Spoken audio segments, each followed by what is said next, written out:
Okay, question 10. Graph exponential functions. And we choose the input to be those 5 numbers, -2, 1, -1, 0, and 1, 2. So let's make a table. So maybe let's say 8. Let's see, this is x value. Then this is 2 raised by x, by exponential functions. And we also want to identify domain and range, maybe after we graph. So we want to pick x to be -2, -1, 0, 1, and 2. So 2 raised by -2. So here is 2 raised by -2. That's a 1 over 2 squared. Well, 2 squared is 4, so that's a 1 over 4. So we get a point -2, comma, quarter. And then this one is 2 raised by -1. Well, that's half, 1 over 2. So we have a point -1.5. Or 2 raised by 0, just 1. So we have 0, comma, 1 point. 2 raised by 1, that's 2. So 1, comma, 2 point. 2 raised by 2, which is 4. Then 2, comma, 4 point. And now let's graph.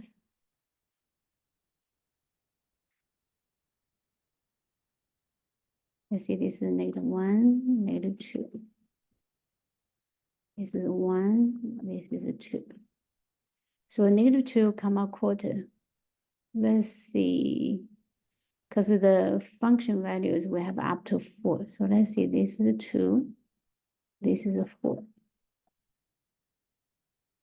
So a quarter, so this is a 1. A quarter is 1/4 of this much. So we have somewhere here. So this point is -2, comma, quarter. The -1.5, -1.5 somewhere here. The 0, comma, 1 at this point. 1, comma, 2, this point. 2, comma, 4, this point.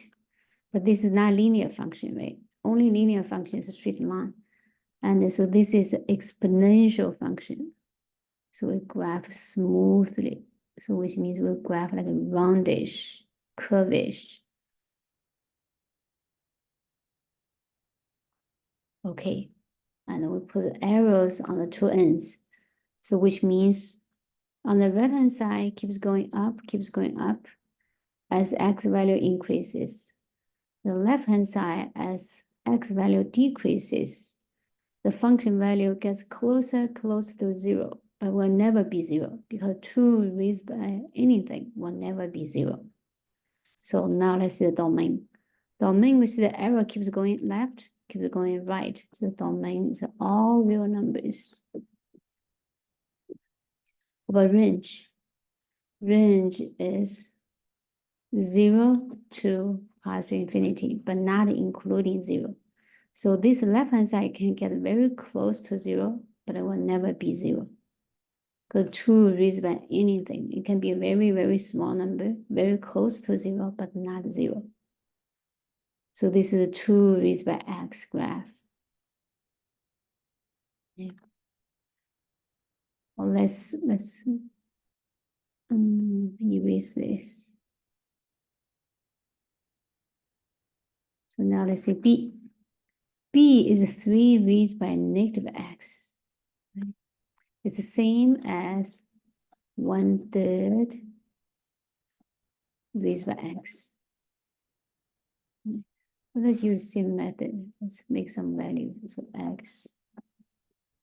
We want x to be -2, -1, 0, 1, and 2. Then 3 raised by -x. So 3 raised by negative, and x is -2. Negative and -2 become +2. So that's 3 squared, which is 9. So we get -2, comma 9 point. -1, 3 raised by negative, negative, negative, -1. Which is a 3 raised by +1, which is just 3. So -1, comma 3. Or 3 raised by -0, that's just 1. Because -0 is 0. 3 raised by 0 is 1. So get a 0, comma 1 point. Or 3 raised by negative, x is 1, so -1. That's 1/3. So get a 1, comma 1/3. 3 raised by negative, x is a 2, -2. That's 1/9. So 2, comma 1/9. So we have those 5 points. Well, now let's graph.